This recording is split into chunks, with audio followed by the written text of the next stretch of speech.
sorok daun ketum dalam lori tangki simen.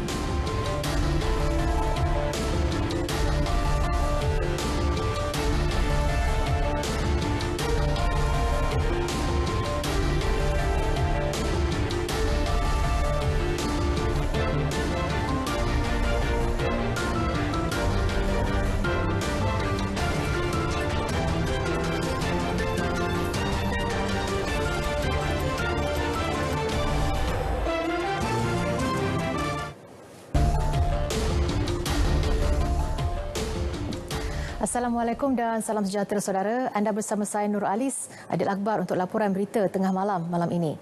Saudara, menjadikan sebuah rumah kondominium sebagai makmal memproses dadah sejak 3 bulan lalu. 7 lelaki termasuk seorang dalang yang bergiat aktif menjalankan kegiatan mengedar dan memproses dadah heroin berjaya diberkas dalam 4 serbuan sekitar Nibong Tebal. Ketua Jabatan Siasatan Jenayah Narkotik Pulau Pinang ACP Mustafa Kamal Ghani Abdullah berkata kesemua suspek berusia antara 24 hingga 51 tahun itu ditahan reman 7 hari sehingga 17 September bagi membantu siasatan. Hasil serbuan membawa kepada penemuan dadah heroin seberat 13.6 kg serta serbuk kafein seberat 6.9 kg yang dianggarkan bernilai RM184,335. Rumah ini, Pansapuri ini adalah disewa dengan harga RM1,800 sebulan, dan ketika polis membuat serbuan didapati kegiatan memasak itu sedang dilakukan dan polis telah menahan 2 orang daripada suspek yang berada di dalam rumah tersebut. Polis turut menyita 6 buah kenderaan mewah, barang kemas serta wang tunai berjumlah hampir RM270,000. Kes disiasat mengikut Seksyen 39B Akta Dadah Berbahaya 1952. Helah 2 lelaki membawa lebih 5 tan daun ketum menggunakan lori tangki simen terbongkar apabila ditahan polis di sekatan Jalan Raya Cekuk Tok Uban, Pasir Mas. Ketua Polis Kelantan Datuk Syafiin Mahmat berkata pemeriksaan ke dalam tangki simen menjumpai 566 bungkus plastik hitam yang mengandungi daun-daun kehijauan disyaki daun ketum yang dipercayai dibawa dari utara negeri Kedah. Polis turut menahan 2 lelaki tempatan berusia 35 dan 45 tahun yang berada di bahagian pemandu dan penumpang lori terbabit. Jadi ini satu MO yang baru, modus operandi yang baru, oleh kerana mungkin ada kaitan dengan harga pasaran di luar negara yang lebih tinggi. Jadi penyelundup ketum ataupun pengedar ketum ini menggunakan pelbagai taktik. Kalau dulu kita tengok dia guna lori, van, kereta dan sebagainya, tapi ini kali menggunakan tanker. Kita pun kalau tidak berhati-hati kita pun boleh terlepas. Anggaran nilai keseluruhan rampasan termasuk lori tangki simen adalah lebih RM200,000. Kedua-dua suspek ditahan reman dan kes disiasat di bawah Seksyen 30-3 Akta Racun dan juga 15-1 Akta Dadah Berbahaya 1952. Ini pula di Pendang, Kedah, satu cubaan menyeludup daun ketum menggunakan lori berjaya dipatahkan. 235 bungkusan plastik mengandungi daun ketum seberat 2.35 tan metrik yang cuba diseludup dari Kedah ke Kelantan dirampas. Ia hasil penahanan sebuah lori yang dinaiki 2 lelaki berusia 20-an di Kampung Titi Akar, Jalan Sungai Tiang.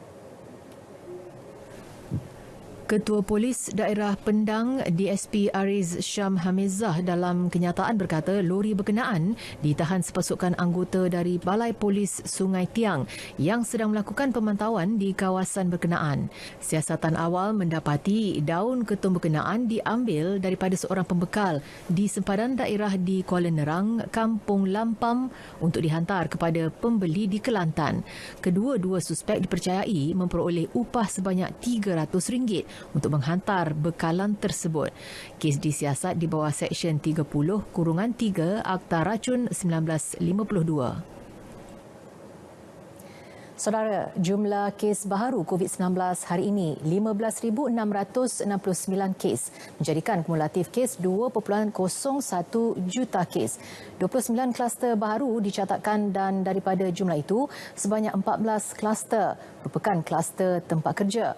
Berikut statistik harian COVID-19 dalam negara.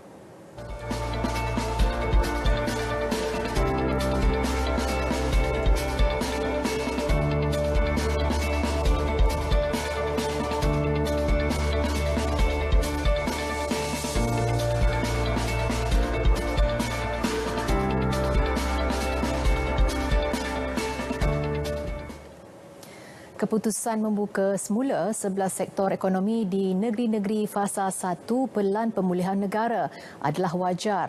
Jelas Perdana Menteri, ia dibuat dengan mengambil kira data penilaian risiko serta peningkatan jumlah penerima vaksin yang tinggi.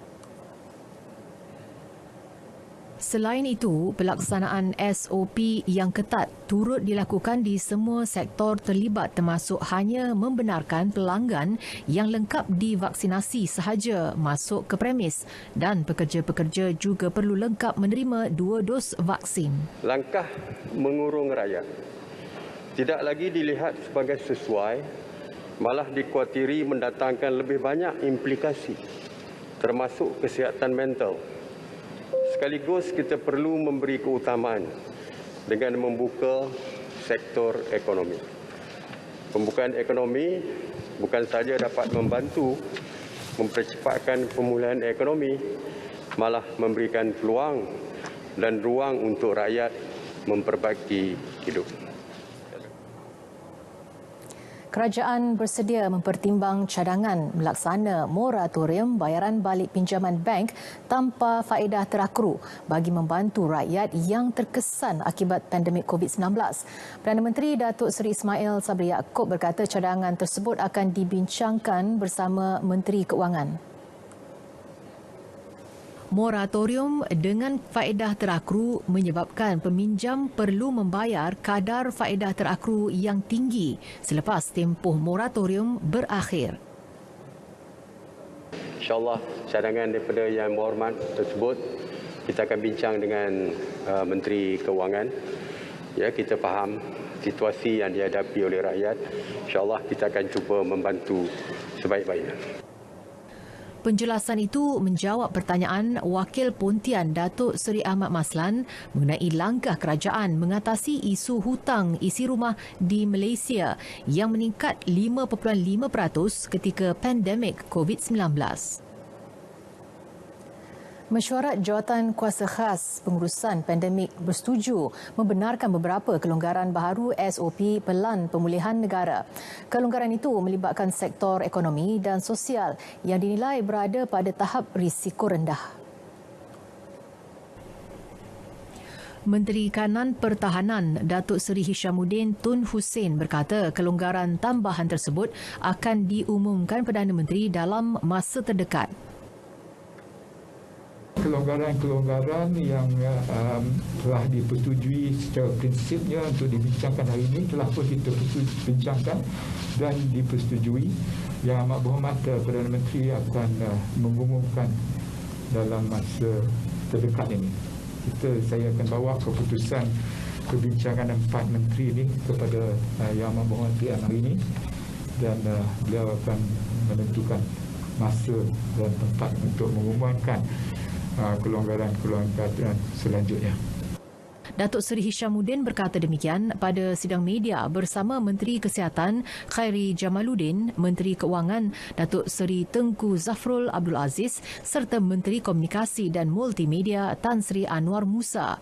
Mesyuarat Kuartet Menteri COVID-19 siang tadi membincangkan 4 agenda utama meliputi kelonggaran dalam beberapa sektor, kemaskini prosedur operasi standard SOP dan pembukaan lebih banyak sektor pada masa hadapan. Inisiatif gelembung pelancongan ke lebih banyak destinasi tidak akan diperluas jika projek rintis di Langkawi gagal. Demikian tegas Menteri Kanan Pertahanan Datuk Seri Hishamuddin Tun Hussein. Beberapa penanda aras sudah ditetapkan bagi menentukan kejayaan inisiatif gelembung pelancongan di Langkawi.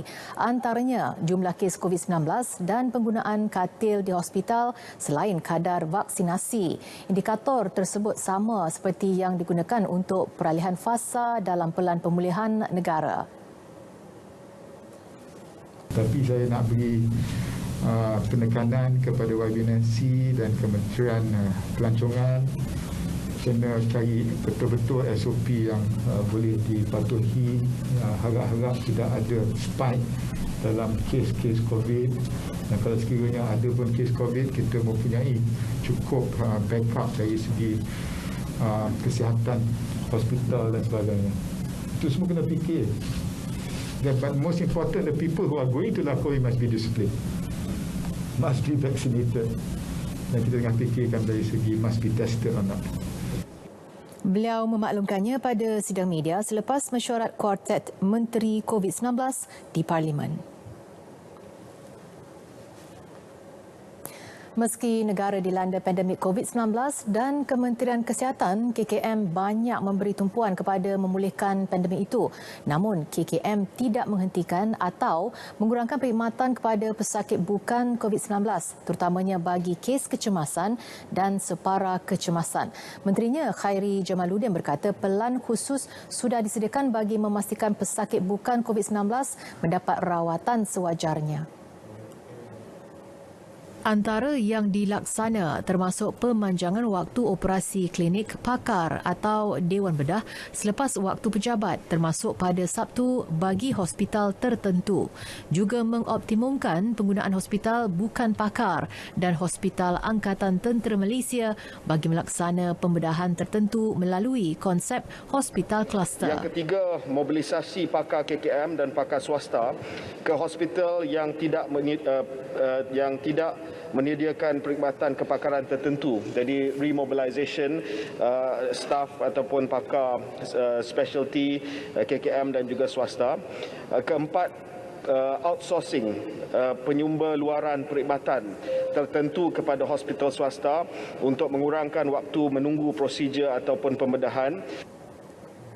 KKM juga akan memperluas perkhidmatan kesihatan secara maya di beberapa hospital dan klinik. Juga meneliti keboleh-laksanaan penyediaan hospital khas bukan COVID-19 untuk melaksana prosedur atau pembedahan elektif yang tertangguh setelah kadar vaksinasi lengkap negara melebihi 60% dan kes COVID-19 serius berkurang bulan ini. Lebih 10,000 peneroka dan warga Felda di Terengganu dan Pahang akan menerima 2 dos lengkap suntikan vaksin COVID-19 menjelang hujung September ini. Pengurus Besar Yayasan Felda, Datuk Muhammad Banuri Aris berkata, melalui program outreach vaksinasi COVID-19 di dua negeri itu menunjukkan pencapaian membanggakan.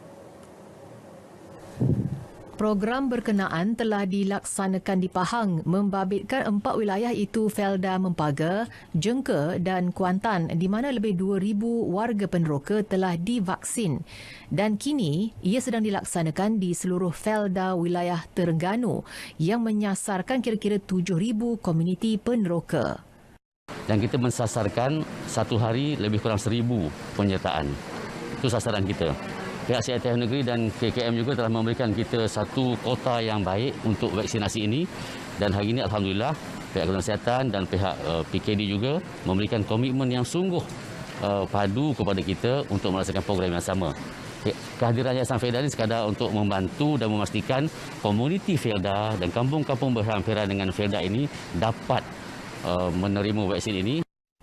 Jelasnya ketika meninjau pusat pemberian vaksin PPV Dewan Orang Ramai Felda Neram 2. Saya mengambil kesempatan ini untuk mengucapkan selamat menyambut Hari Malaysia yang ke-58 yang kita rayakan pada 16 September tiap-tiap tahun. Tarikh ini adalah tarikh keramat di mana Persatuan Tanah Melayu, Sabah dan Sarawak menubuhkan sebuah negara yang merdeka dan berdaulat bernama Malaysia. Dan ia telah membangun dengan pesat sejak tertubuhnya negara baru bernama Malaysia. Hari ini generasi muda haruslah mempunyai semangat yang gitu untuk terus membangunkan negara Malaysia ini, dan kita mempunyai masyarakat berbilang kaum, berbilang agama, dan kita menghormati di antara satu sama lain. Inilah asas perpaduan negara kita yang harus kita pupuk, dan insya-Allah dengan generasi baru yang mempunyai idea-idea yang baru, kita akan terus menonjakkan pembangunan negara bernama Malaysia ini. Saya dengan ini sekali lagi mengucapkan selamat menyambut Hari Malaysia. Biarlah kita sama-sama dalam satu saf untuk membangunkan negara yang tercinta ini.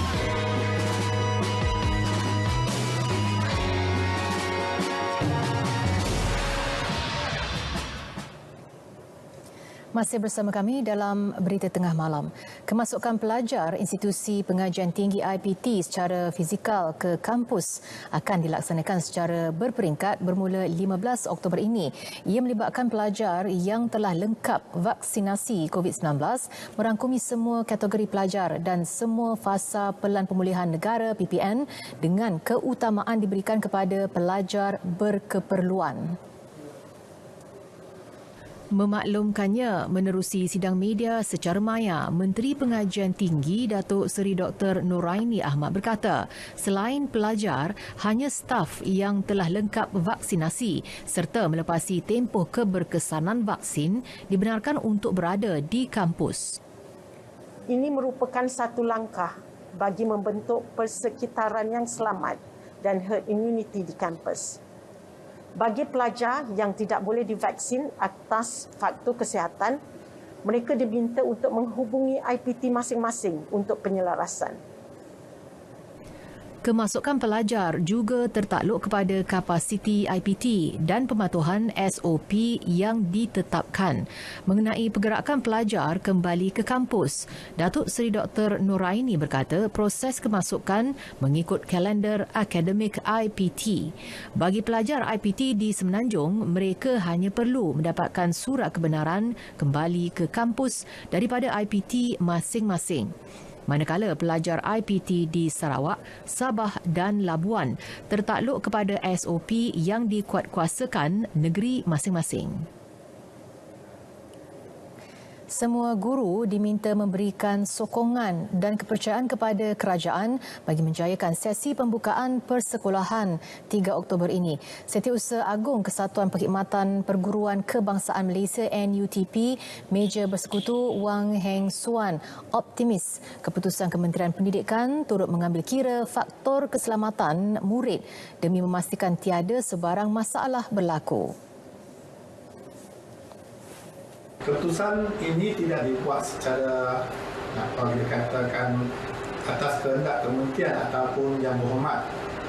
NUTP juga dijemput dalam siri percubaan libat urus yang diadakan oleh Yang Berhormat Menteri Kanan Pendidikan bersama kumpulan-kumpulan pakar.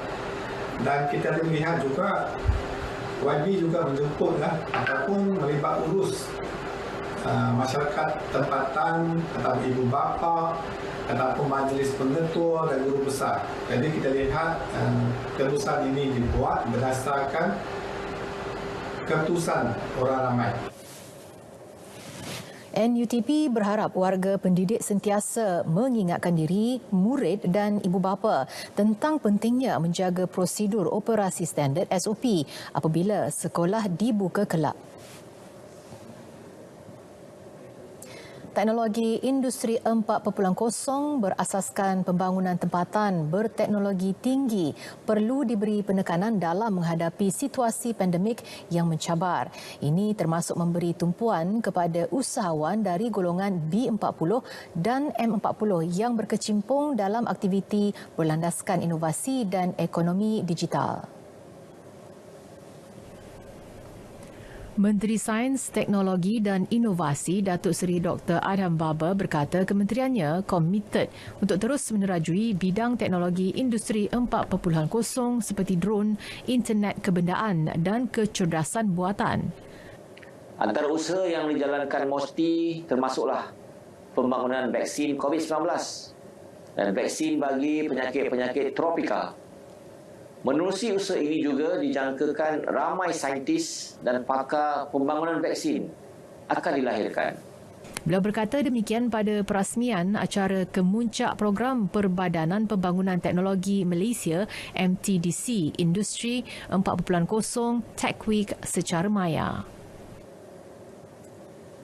Masalah kekurangan bekalan air yang dihadapi 1,600 penduduk Taman Ipoh Timur dijangka selesai November ini dengan pemasangan paip baharu sepanjang 950 meter di sekitar kawasan itu.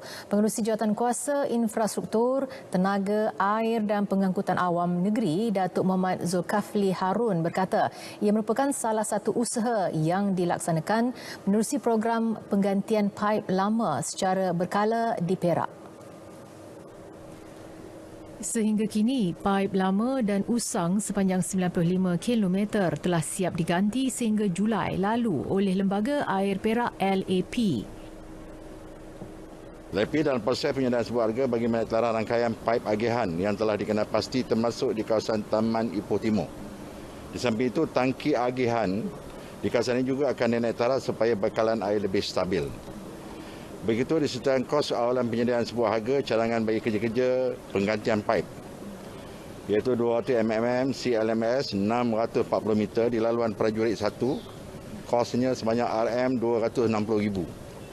Manakala bagi 105 UPBC PN12 310 meter di hala prajurit 3 sebanyak 70,000. Beliau ditemui selepas mengadakan tinjauan di kawasan berkenaan. Harga dedak yang mahal dipercayai menjadi antara punca terhadap kenaikan harga ayam di pasaran ketika ini. Pengerusi Jawatankuasa Perdagangan Dalam Negeri dan Hal Ehwal Pengguna, Integrasi Nasional dan Masyarakat Sivil, Datuk Abdul Yunus Jamari berkata peningkatan itu menyebabkan penternak terpaksa menjual ayam kepada peniaga dengan harga mahal berbanding sebelum ini. Dalam masa sama, beliau berkata kekurangan pekerja asing di ladang turut menyebabkan peningkatan mendadak harga ayam yang dijual kepada pengguna. Belum ini harganya lebih kurang dalam RM800 satu tan. Jadi sekarang ni maklumat yang terterima dia dah meningkat sampai RM1,400 satu tan. Di pihak ladang juga mereka mengalami kekurangan pekerja asing. So mereka terpaksa mengambil pekerja tempatan dengan kadar upah yang lebih tinggi. Justru pihak ladang mengalami peningkatan di segi kos. Beliau berkata demikian kepada media selepas melakukan pemantauan pelaksanaan harga maksimum kit ujian pantas antigen COVID-19 di sebuah pasaraya di Ipoh. Polis Pulau Pinang akan mencadangkan kepada kerajaan tempatan untuk menutup tempat-tempat riadah di negeri itu sekiranya dikesan berlaku pelanggaran prosedur operasi standard pencegahan wabak COVID-19. Ketua Polis Negeri Datuk Muhammad Syuhaili Muhammad Zin berkata hasil pemantauan pada hujung minggu lepas, pihaknya mendapati pengunjung berkumpul beramai-ramai tanpa mengikut SOP di beberapa tempat tumpuan terutamanya kawasan pantai. Mereka turut mengambil kesempatan membeli makanan dan berkelah beramai-ramai tanpa penjarakan sosial. Adalah menjadi tanggungjawab para pengunjung sekiranya dia sampai dan dia melihat bahawa pantai itu sudah penuh untuk membatalkan niat itu dan pulang sahaja. Tapi sekiranya itu tidak berlaku, mereka masih lagi mengerumuni pantai-pantai dalam satu kapasiti yang begitu ramai, maka saya terpaksa menutup ataupun meminta ataupun memohon kerajaan tempatan untuk menutup premis tersebut demi kebaikan kita bersama. Kita buat Selain lokasi riadah dan pelancongan premis turut dipantau pihak polis agar SOP tidak diabaikan. Justru beliau meminta penduduk Pulau Pinang mematuhi SOP kerana Pulau Pinang belum keluar daripada ancaman COVID-19 dan masih mencatatkan 4 digit kes positif setiap hari.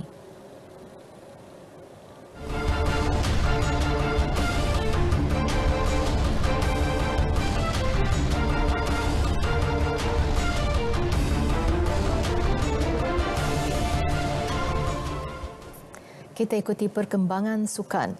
Duli yang teramat mulia, Raja Muda Selangor, Tengku Amir Shah Ibni Sultan Sharafuddin Idris Shah Al-Haj menyokong usaha Kementerian Belia dan Sukan KBS dalam merealisasikan kanvas Visi Sukan Negara 2030 BSN 2030. Antara perubahan yang diusulkan Tuanku Raja Muda Selangor selaku Presiden Eksekutif dan Penaung Diraja bagi Organisasi Selangor Youth Community SAY adalah kemudahan fasiliti sukan, tiada campur tangan politik dan pelan pembangunan sukan yang lebih efektif.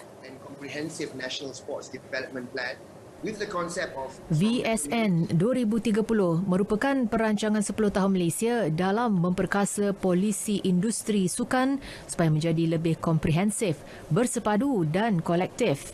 Sejajar dengan prinsip daripada komuniti kepada komuniti yang dikongsi oleh SAY dan VSN 2030, Tuanku Raja Muda Selangor turut meluahkan harapannya supaya kerajaan, pihak NGO dan komuniti dapat bekerjasama dalam membentuk sebuah sporting nation.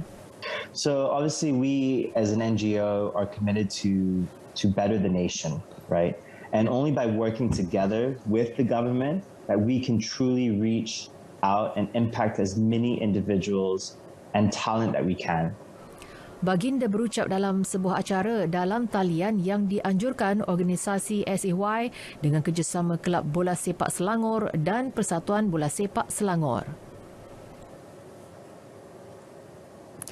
Dalam perkembangan lain, Kementerian Belia dan Sukan kini sedang dalam usaha untuk membaiki dan menaik taraf Stadium Nasional Bukit Jalil. Menterinya, Datuk Seri Ahmad Faizal Azumu berkata ia perlu dilihat dalam pelbagai aspek, terutamanya kualiti dan teknologi moden yang diguna pakai oleh negara luar. Until now, kita pun masih kagum, berbangga dengan Stadium Nasional Bukit Jalil kita. Namun apabila ianya dibina dalam keadaan agak bukan nak kata tergesa-gesa, tetapi we need to siapkan sebelum Commonwealth Games. Ada perkara-perkara yang kita terlepas pandang. Antaranya ialah kedudukan matahari dengan bumbung stadium menyebabkan beberapa jenis rumput tidak dapat tumbuh dengan sihat, dengan segarnya. So this is my initial report that I've got. Sementara itu, Datuk Seri Ahmad Faizal turut menjelaskan kos membaik pulih padang baharu stadium tersebut tidaklah menelan kos sehingga 10 juta ringgit. Menurutnya, kos sebesar itu sebenarnya adalah bagi membaik pulih beberapa padang bola sepak di stadium di seluruh negara. Beliau ditemui media selepas membuat lawatan pertamanya di Wisma Majlis Olimpik Malaysia hari ini. Saudara, berita tengah malam berakhir di sini. Sebagai keluarga Malaysia, marilah kita berganding bahu memulihkan negara daripada pandemik COVID-19. #Malaysia Prihatin, #Demi Negara, #Menang Bersama. Saya Nurul Alis mengucapkan Assalamualaikum dan selamat malam Malaysia.